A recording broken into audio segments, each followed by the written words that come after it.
Saan ang gatas? Halika dito. Oh, mama.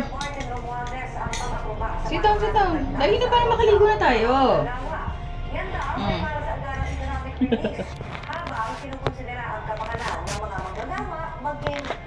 Ano ba yan, Bi?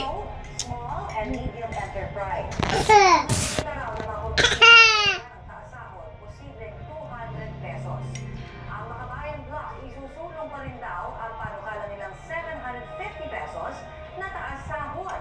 Mas mainam din ayon kung across the board o walang exemption ang wage hike.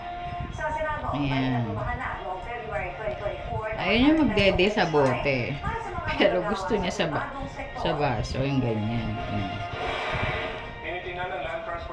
Ano lang ko pa naman ang simila. Para naman baka magustuhan katulad ni Ate Chera noon. Kasi ayaw tumigil magdede kay mami eh. November 2023 nang huling tasa ng MMDA ang parusa sa mga masisitang dumaan sa EDSA busway kahit bawal. 5,000 piso para sa unang paglaba.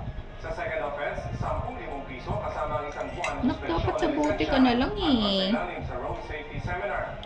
20,000 piso ang multa at suspension din ng lisensya kapag third offense. At kung aabot sa fourth offense, 30,000 piso na. Inirekomenda rin sa natanggalan ng lisensya ang driver.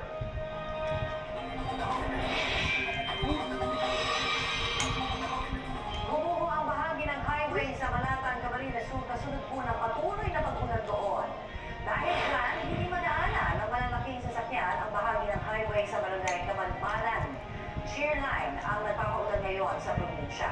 Asahan pa rin ngayong araw ang malalakas hanggang sa matitinding ulan sa Camarines Sur maging sa Quezon Province, Camarines Norte, Catanduanes at Albay ayon sa Pag-asa. Katamtaman hanggang malalakas na ulan naman ang mararanasan sa Laguna, Oriental Mindoro, Marinduque, Romblon, Sorsogon, Masbate, Northern Samar at Eastern Samar.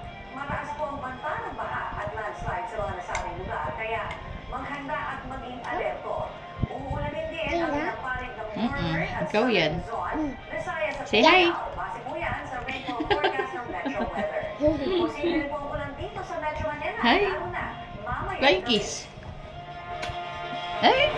Bulaga! Mahigit 40 kilo ng marijuana. Bulaga! Ay, bulaga. Sa University Belt ang nasabat sa Maynila. Bye. Bye ako.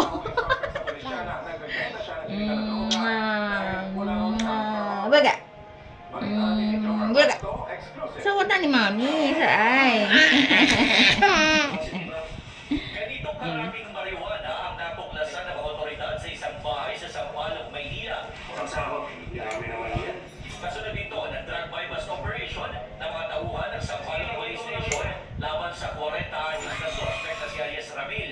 Ayon sa pulisya, ang mga nasabing droga ay ibinabagsak ng suspect sa paligid ng University Belt.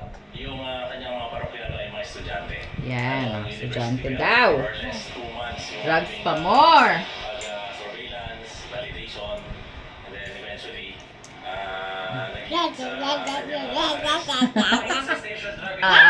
Apati. Paano mag-dance? Kaugnay sa pinagtataguan ng mga droga. Apati. Ako, yan na naman siya. Huwag mo na naman sinusunggaban si Mami B. Apati.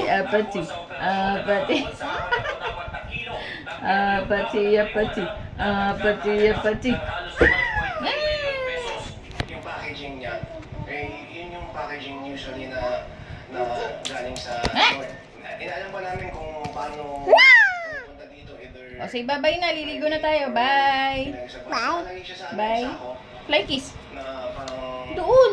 Sa camera din. Flying kiss. Oh, ano mo na? Off mo na.